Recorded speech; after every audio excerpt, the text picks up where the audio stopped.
Uddharet atmanatmanam natmanam avasadayet atmeva yatmano bandhu atmeva ripuratmanaha. So Uddharet means to lift. Atmanam, by yourself. Lift yourself by yourself.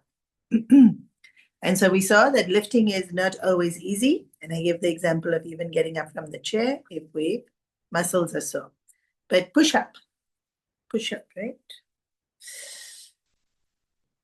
The first half of the push-up's easy because you're going down. Then the going up bit, quite hard. Also, if you don't have the right technique, you can really hurt yourself.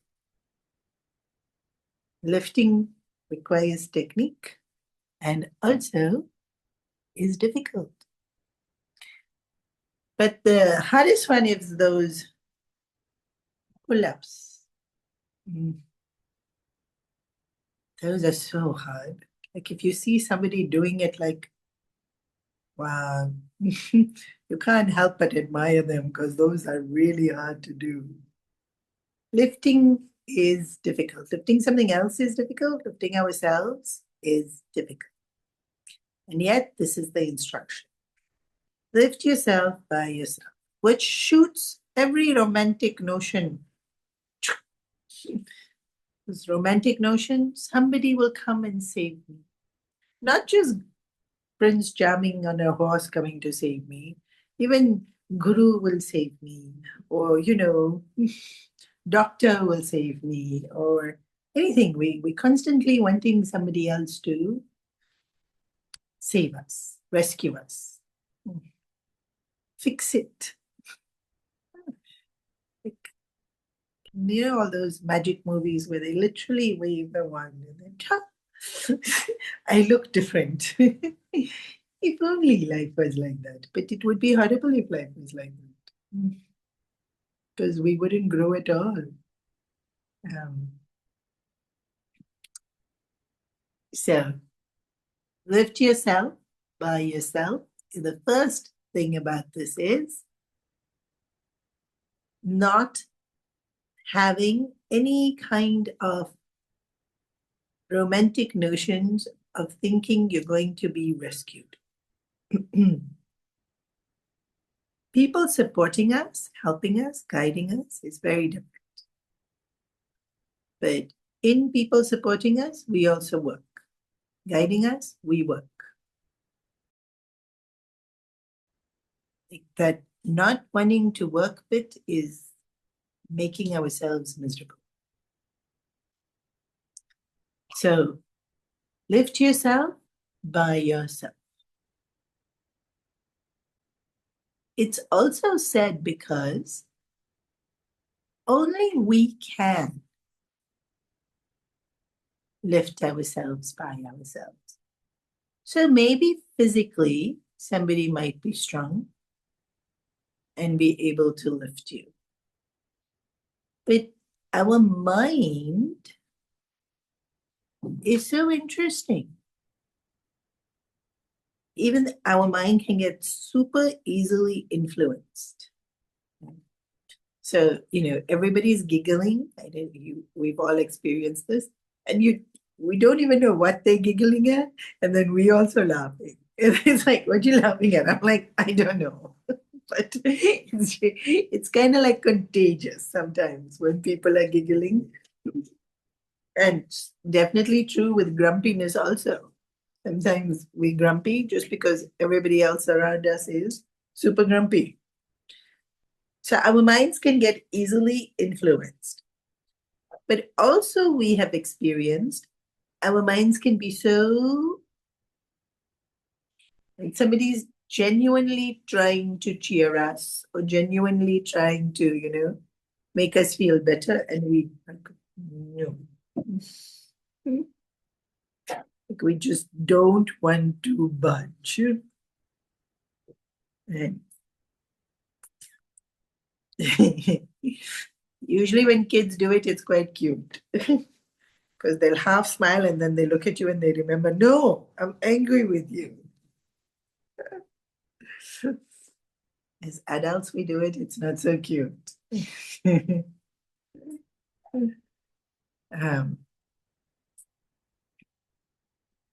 We can be so determined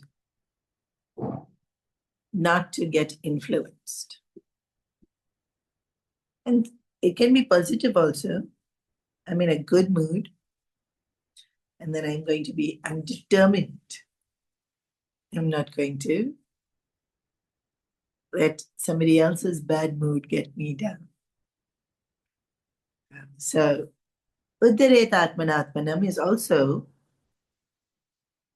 emotionally, even though we get influenced by things around us, it's us allowing it to influence us. Whether it be mood or whether it be perspective, so what we consider to be right and wrong, what we consider to be acceptable, not acceptable, what we consider to be cultured, better. We can be so steadfast on it. Yeah. And so in a positive way, where we are steadfast in holding on to. But we can also be so steadfast in holding on to when it's not helpful. And so only we can lift ourselves up. And so Udaret Atmanatmanam, firstly, no romantic notions. Don't wait for somebody else to rescue you. Rescue yourself. And secondly, actually, only you can. Therefore, lift yourself by yourself. And then what's this lifting? It's many, many different layers. But let's start with the next line and what the implications of the next line is. Na atma avasadayet. Na, don't. Atma, self. Avasadayet, put down. Don't put yourself down. Imagine this is written in our scriptures. Like today, if you read all these self-help books about self-esteem, don't put yourself down. You'll watch all these teenage girls doing their Instagram on the car, on the way to school, talking about how you have to love yourself and not put yourself down, and you are good and everyone has good in them and I'm just being myself. And sometimes it's really interesting that so much gyan coming from these people, which it's usually not gyan. It's usually parroted. But Krishna said this already 5,000 years ago. What? Don't put yourself down. If you think about our grandparents, they never had self-esteem issues. I think of my grandparents' generation, and they would have like, what's it called now? Tires. Like when they overweight, and in the sari is what? You can see the tires. Zero issue.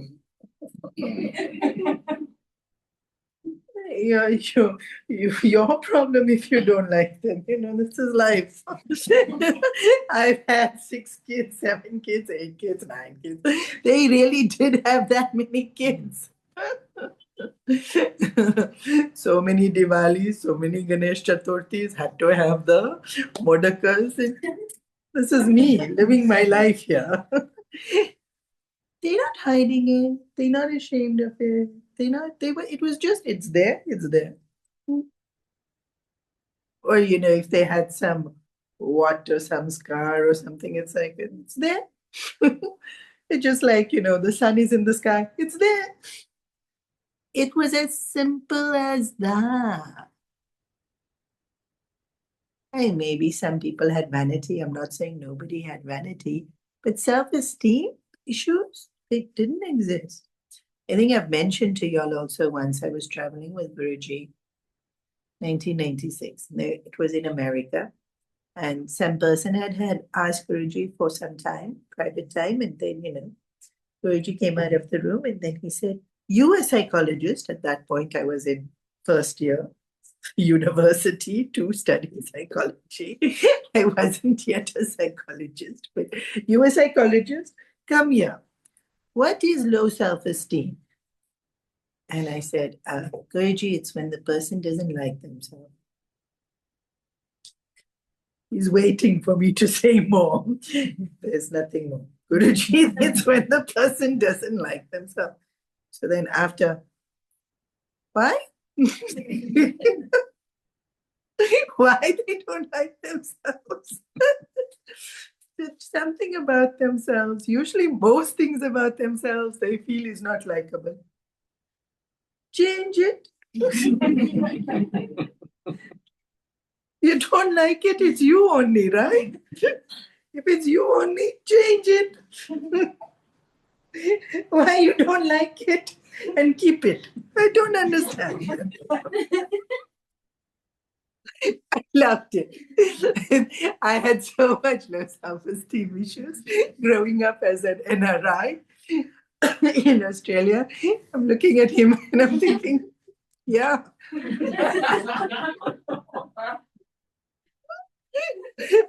Why? Why you don't like yourself? Like it's you yourself only. Like this. It makes no sense. It made no sense to him. Why? Bhagavad Gita, chapter 6, verse 5. Don't put yourself down. It was in the psyche. You don't put yourself down. You don't put yourself up also, because somebody else will pull you back down. In fact, there's this thing called Mithi Nazar in our culture, or Nazar also in our culture, where they talk about like you put Nazar on yourself. So if I say, my cake always rises. Next day, it will flop. I think in the West, they call it jinx it, right? I jinxed it. Yeah. So you put nazar on yourself. So if you put yourself higher than anyone, dong, it will happen automatically. So not allowed to put yourself higher. Not beneficial for you also to put yourself higher than everyone else, simply because nobody will like you if you do that. But also not beneficial for us spiritually if we put ourselves higher. And there's absolutely saying no need to put yourself down. So then, so simple. You are you. And everybody is there. And that's fine. Like the simplicity of it is what we cannot understand. It can't be like that. But it is like that. Nobody's higher, nobody's lower. Everybody just is. They have all these ethical quizzes where in a situation, they'll have like 15 people in a boat and then the boat's going to sink. So you have to throw one person out. Who are you going to throw? They're such complex, whether it's by age, but then you can't throw out all the old people because then everyone will, their wisdom is priceless. Somebody has to be there to guide also. Who are you going to throw in? The mean person, but they weren't always mean. Or they're not mean to everyone. Who are you going to throw in? And most of us will be like, how do you choose? Exactly. Why? Because everyone's valuable.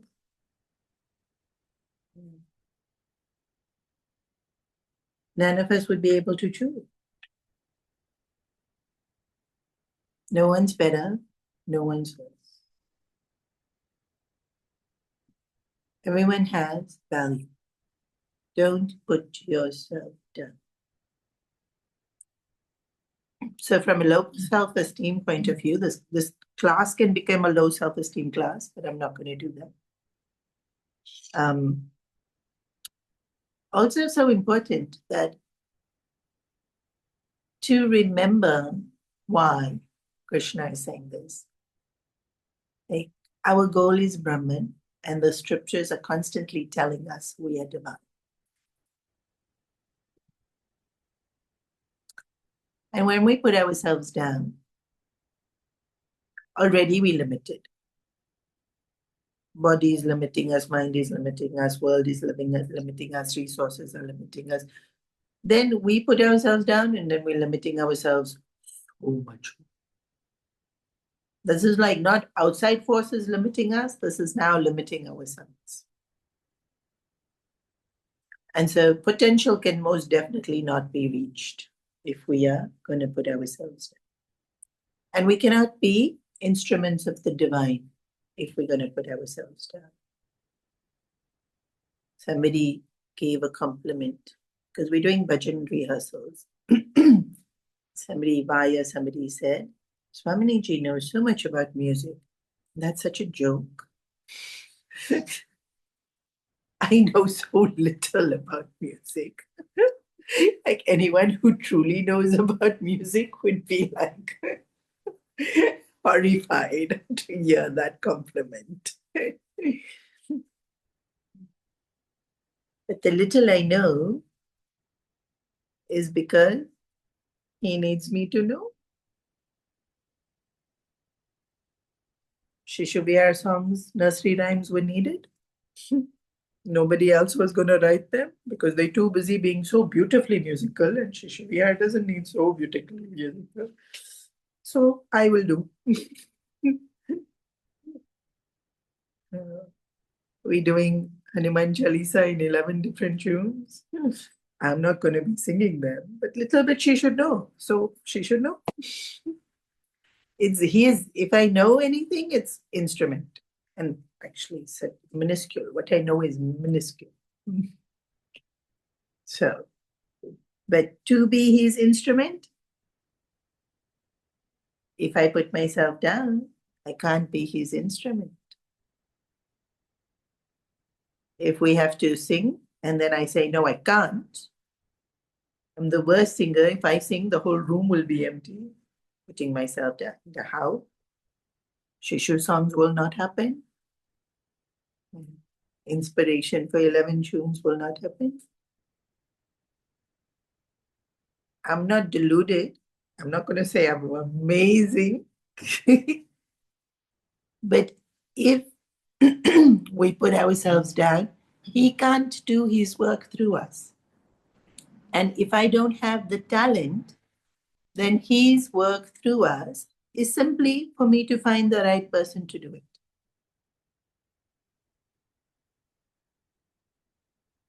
But not putting myself down in the process and willing to learn what I can learn and help in whatever way I can help, being his instrument. So firstly, if we put ourselves down, we're limiting our own potential. Yeah, I want to be so successful. I want to be able to enjoy. I want to be able to be so loving. I want to be popular. But then I'm putting myself down. So how can I get to the potential of what I want to accomplish? And then secondly, as spiritual seekers, we want to be his instruments. And if I'm putting myself down, then I'm not able to be his instrument. Na atma avasadaye. And then Swami Vivekananda used to say, putting yourself down is sin. It's as simple as that. The first time I heard this, I thought, we think sin is murdering. No, just you criticizing yourself. Why? Why is that sin? Because we are divine. And then when we put ourselves down, it's a lie. It's not true. So lying, untruth, and the pursuit of untruth is taking us away from truth. Remember, what's the definition of sin? Anything that we do that hurts us. And anything that we do that takes us away from our true nature. When we put ourselves down, it takes us away from our true nature. When we put ourselves down, hurts ourselves. Yeah. And anyone who's done it, and everyone has done it at some point, we know that it's we're so uninspired to do anything after we've done that to ourselves. And facing the world is just so much harder when we do that to ourselves. And we've all done it to ourselves. So we know that facing the world is so much harder when we do that to ourselves.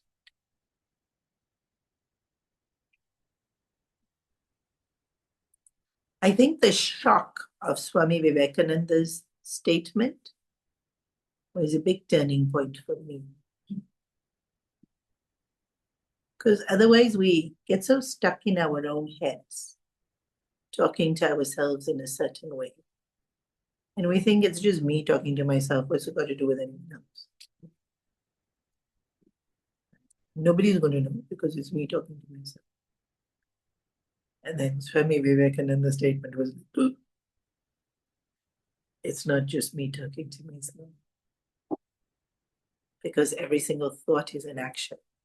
And every thought will have a consequence. And then, what am I doing?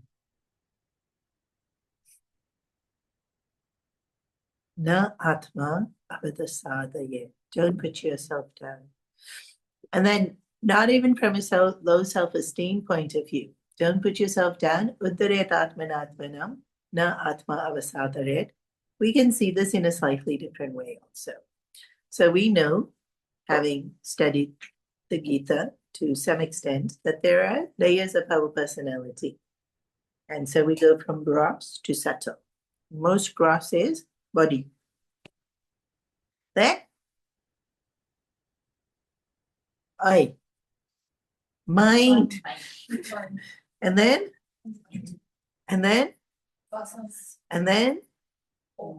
very good. So most gross is body.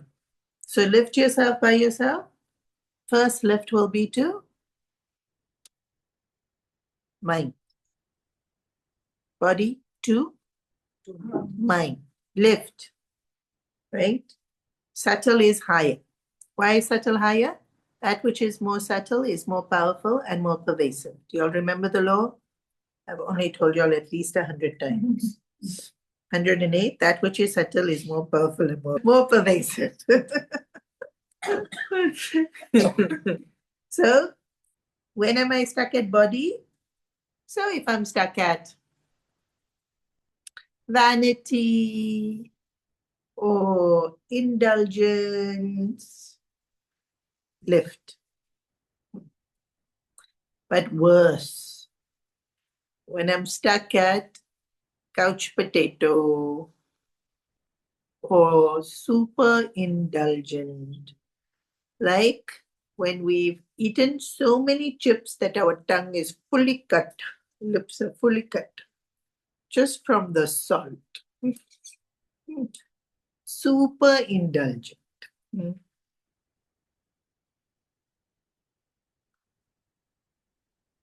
Lift. Being at the level of body is not always bad. Like we go to gym and we work out and endorphins. That's the only thing we do. That's the only part of ourselves we're developing. Lift. And sometimes the amount of diet, the way people talk about food, lift.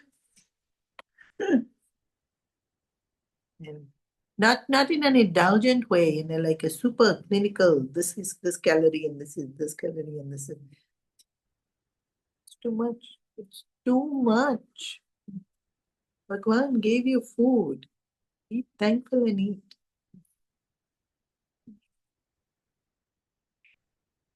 lift. So what will we think about then? At the level of mind, think more about mind is emotions. So loving, connection, meaning, togetherness, gratitude, confidence. And then from mind, lift to intellect. So we have done full classes on emotional thinking versus intellectual thinking. This is huge. Lift yourself by yourself. That's why nobody else can do it. Because you have to go from emotional thinking to intellectual thinking. Emotional thinking will be somebody says something about you. Me. Somebody says something about me. Then I will go into whole emotional thinking. Either low self-esteem, because they've insulted me and I'm a horrible person and see nobody likes me. Or I go into they're a horrible person. Oh, I'm grateful they are. I am doing so much for them and they don't even notice this. And then on top of it, they have the right to criticize. Uncultured. Asuric thinking. Polluting my world.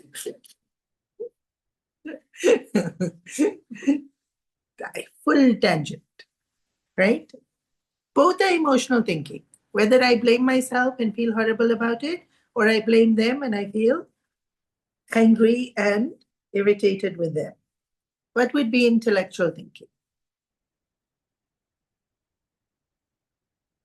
See if it is true or not. Very good. Such a good Balbiana. If someone says something about you, intellectual thinking, first thing to do, is it true? Answer is yes. Then what I should do? Do I want to change it?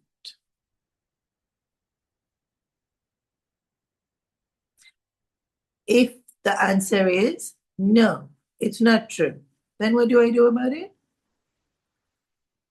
Absolutely nothing, moving right along. What's for lunch? like there's no second thought needed on it.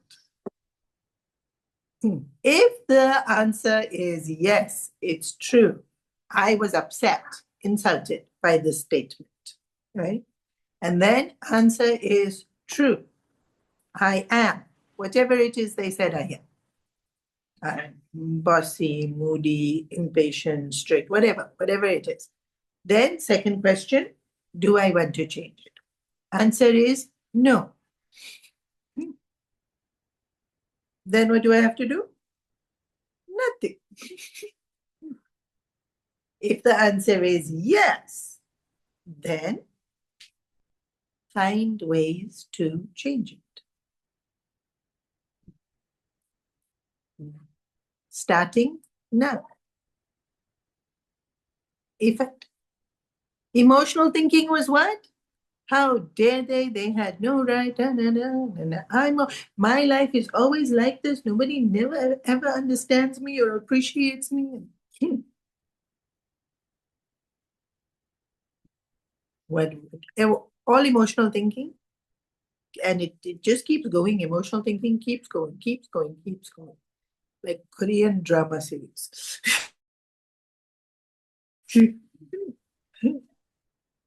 Intellectual thinking, decisive, insightful, and productive.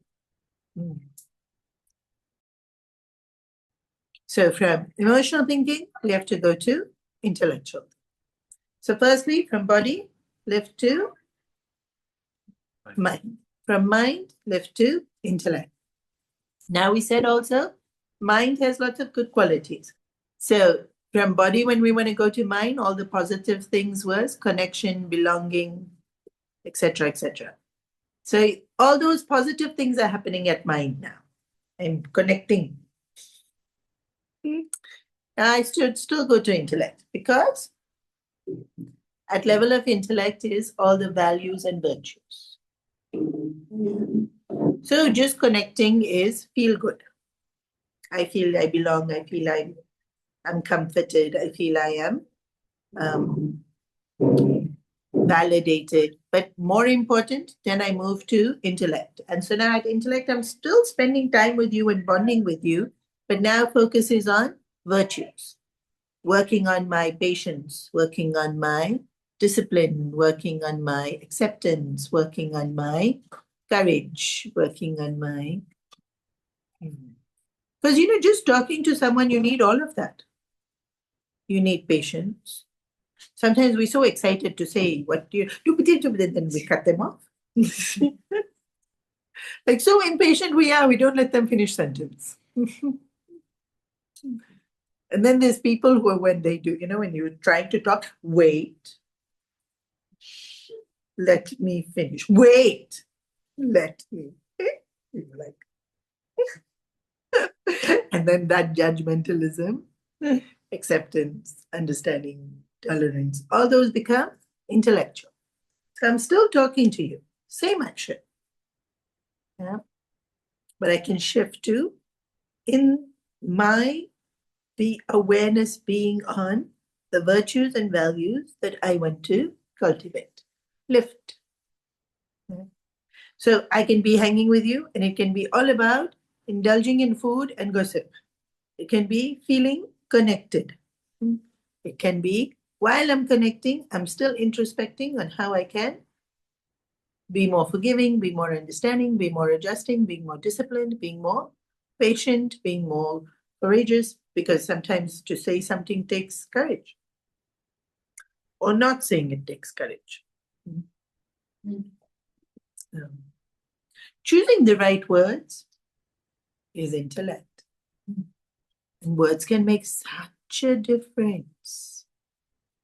Even just today, we were talking about the word Gambhir for Hanumanji.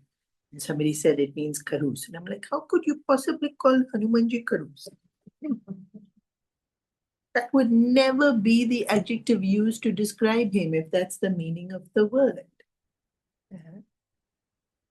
You just, like, what the word can make such a difference. So, Gambhir means serious, but it means more like cultured, proper. Does things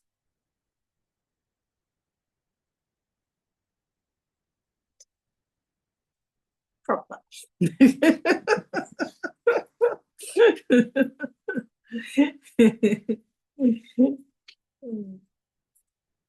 Like when they finished. And profound also was given as a meaning. No? Intellect. So I'm talking to you,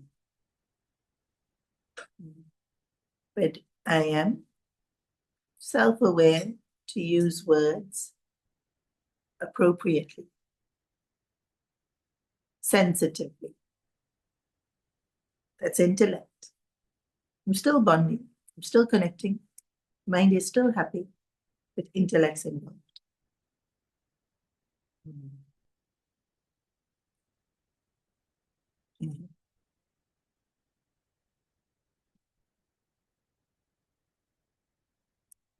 Emotional, intellectual thinking. I was with a family and they were saying, this one's more affectionate. Sometimes parents talk about the kids in front of the kids and it's not always a good idea. And they don't do it out of malice, but they don't realize the ripple effects it can. So they were saying this one is very affectionate, but this one doesn't express emotions. And he'll never say, I love you. And so the kid defended, but I don't say it to anyone. It's not like I'm not only saying it to you. I don't say it. And then he became very serious. He said, you should know.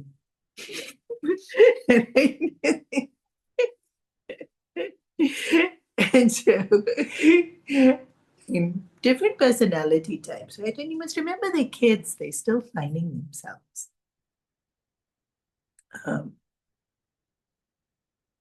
So I said, does it harm you to say it? They should know. The words should be, not misused.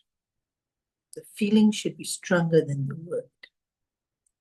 And I said, but if they don't understand the feeling without the word, then he's like, then they die. He didn't say it, but the look on his face, right? He didn't say it, but the look on them. And I said, but you love them, right? It's so emotional thinking. We don't realize. We feel it's intellectual, but it's emotional thinking. Intellectual thinking, be efficient. If I need to say it, say it. When I don't need to say it, don't say it. Like, just be efficient is intellectual thinking. Emotional thinking is this whole, because when we're kids and we're finding ourselves and we're defining ourselves and we're being, especially with siblings, like I totally understand it. Like, you need to be different from that sibling. You just desperately need to be different from your sibling. Till a certain age. And then afterwards, intellect should tell you it doesn't matter. But if we stay at emotional thinking, it will keep mattering. But as a kid, it will matter. As adults, it doesn't. We don't have to define ourselves by being different as adults. Because as adults, you're not being compared only to your sibling. All in sundry you're being compared to. Lift from emotional thinking, intellectual. Which means we don't get stuck in doing things just because we've always done it. That's habitual, emotional thinking. Lift. Lift yourself by yourself. So many things we have to lift ourselves out of. Na atma avasadaye. Don't put yourself down. This has to be like your, what's the word? Like alert. Like how in these new cars now, if you pass the speed limit, it ting, ting, ting, ting. Or if you go next to something and you're too close to the next car again, it goes ting, ting. We should have in our head. You put yourself down, ting, ting, ting. Krishna said, Na Atma Avasadaya. Quickly, lift yourself by yourself. We really should. Very important to have this alert in our own mind. In so many ways, we need to continuously lift ourselves. But also, something as simple as this. When I'm sad, lift myself. I'm not saying never be sad. We're going to all get sad. If it's something you've already been sad about a lot, 1 hour.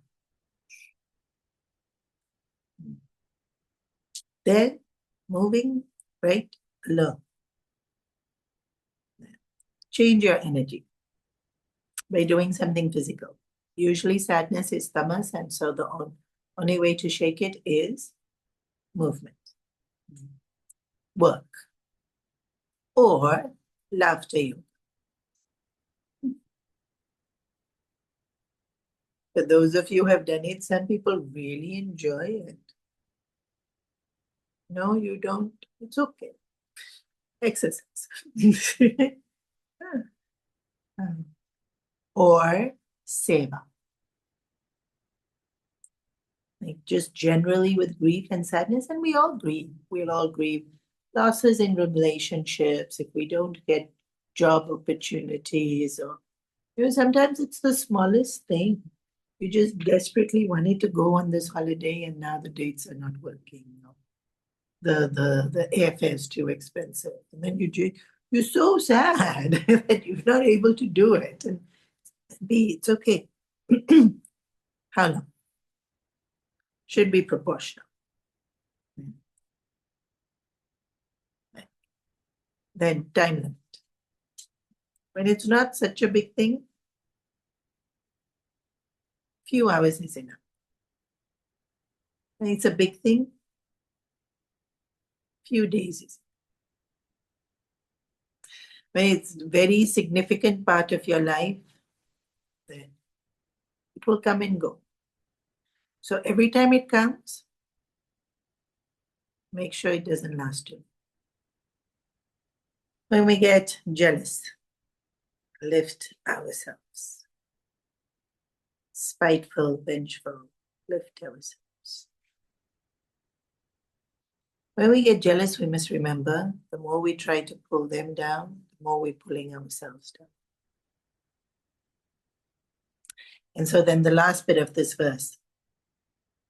Atmeva hyatmano bandhuhu, you are your own best friend. Atmeva vipuratmanaha, you are your own worst enemy. If your friend was being jealous, what would you do? Jealous of someone else or No, of someone else. someone that Your friend is jealous of their sibling or some other friend in the group. someone they're being silly and they have whatever they're jealous of. They can have it. They can also have whatever it is the other person has. Don't tell them they said it. Just tell them like that. You can also have what the other I person like has. all the bad. of the other Highlight all the bad parts of the other person. Please don't do that. I know, you said it as a joke. But you can highlight all the good parts of your friend. No? Maybe you don't have this quality. You can't sing. Sorry, Supriya, you just can't. But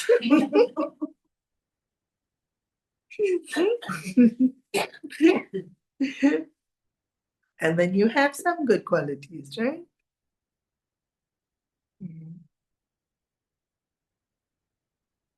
What else would you do if your friend was jealous?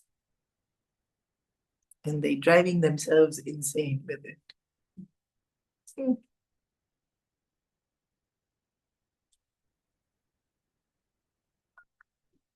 Or if you were a parent, what would you tell your kid? Don't compare. comparing yourself to people who don't have. Don't compare. And yeah. Or compare yourself to yourself and be grateful for what you have. They might not like the be grateful for what you have. But if you're telling yourself, check if you like that answer. Because this verse is saying, be your own best friend. Talk to yourself like you would talk to your best friend.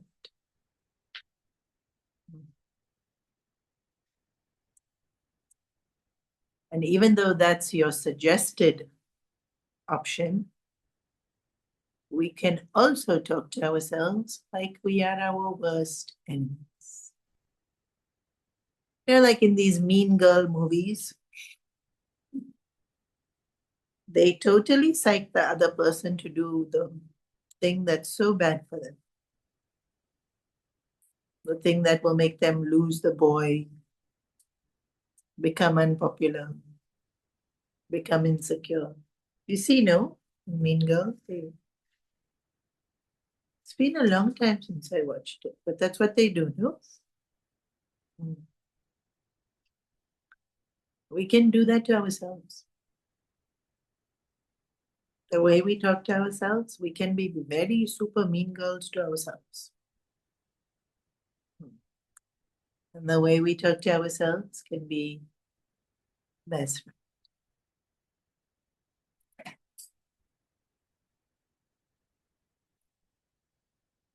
And so if you have kids, I will change this too. How would you talk to your kid? Talk to yourself the way you would talk to your kid.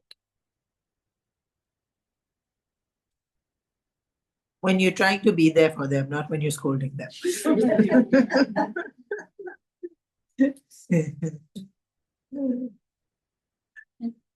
Be your own best. That's not what the verse is saying. It's suggesting. The verse is simply saying, and this is true spirit of Gita. Gita tells you, you yourself are your own best friend. You yourself are your own worst enemy. That's what the verse is saying. But implication is, make sure you're being a friend to yourself. Make sure you're not being an enemy to yourself. And so we are a friend to ourselves when we're lifting ourselves. We also a friend to ourselves when we remain consistent in, number one, continuously learning. Now, in the scriptures, it will say satsang, but just continuously learn and seeing things from other points of view. And sometimes when I give talks to non-Indians, it's so nice because I have to see my own thoughts from another point of view, or see this knowledge from another point. Or even when I have to explain a really profound concept to someone really young, I think, oh, it forces me to see it from another point of view. And so we should make sure we are consistently learning and also consistently seeing things from another point of view. Because otherwise we get so stuck in our view. We are our friend when we are clear on priorities and give priority to whatever is the priority. Because priority means should come first. So many times we'll understand that, but we don't do it. We don't actually give it priority. Given the choice, so often we mistakenly think we'll get time to do it later. You know, even something as simple as, try to be fairly diligent with my step count. And then sometimes the day is so busy, and I've only done like 2,000 and it's already like 10 at night. And then some of you younger ones will go walking at 10 at night. And there was a time when I would go also. Are you too tired? No, I didn't get done.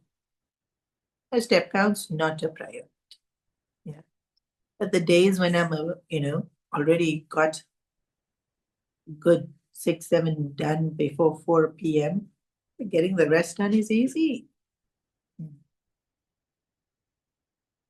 If that is my priority, make sure it gets done.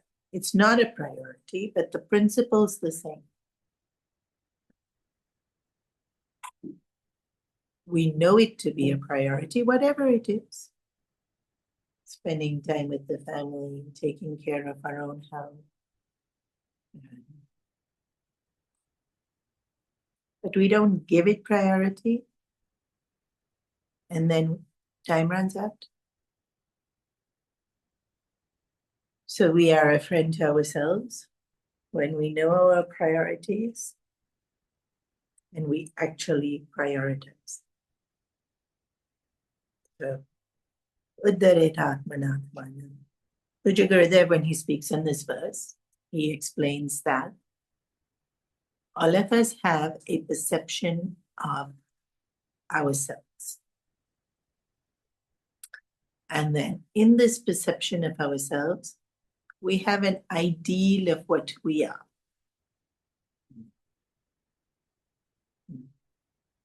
Something like, I'm usually on time. Or I'm generally a clean, organized person. I'm trustworthy. Okay? I'm responsible. Okay? So we have this ideal of what it is we want to be.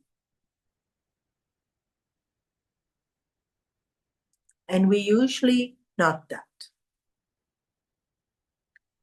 So sometimes we'll say, I'm usually on time. And then somebody next to you will be like, oh. And you'll be like, what? I am. I'm on time. And so what I really am and how I see myself, there's a gap.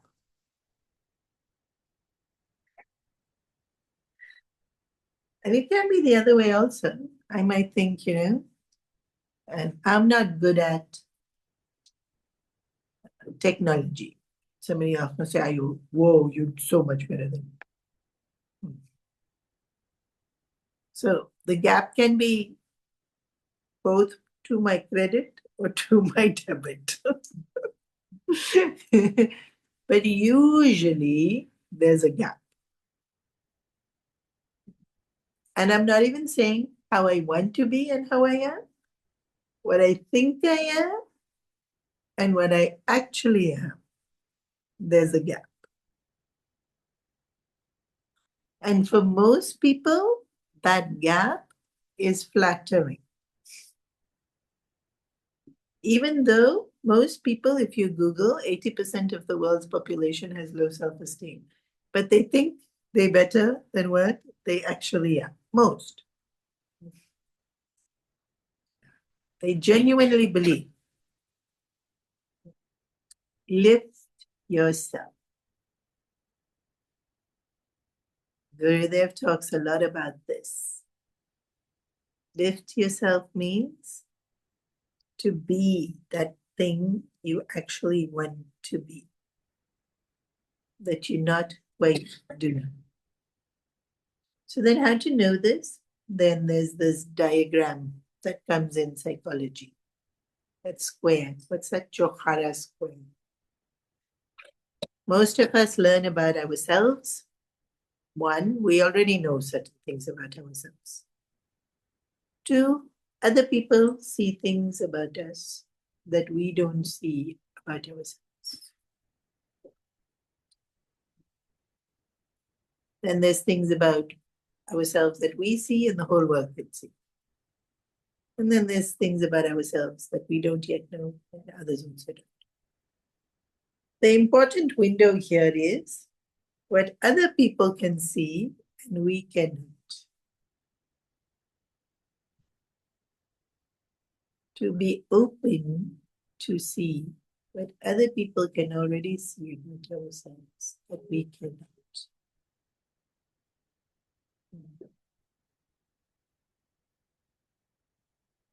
So this lifting of ourselves can only happen when we have insights into what we really are. And so this whole journey of introspection. Lift yourself by yourself. You are your own best friend, and you are your own worst enemy. This is the first verse of the Gita Panchamrit. It's such a beautiful verse. I will probably give this class at least 2 or 3 more times, and it will be all different things because this verse is just so profound. I have totally, completely understand why it's the first verse chosen for all of us to be able to learn, memorize, understand, implement. So we'll chant it one more time.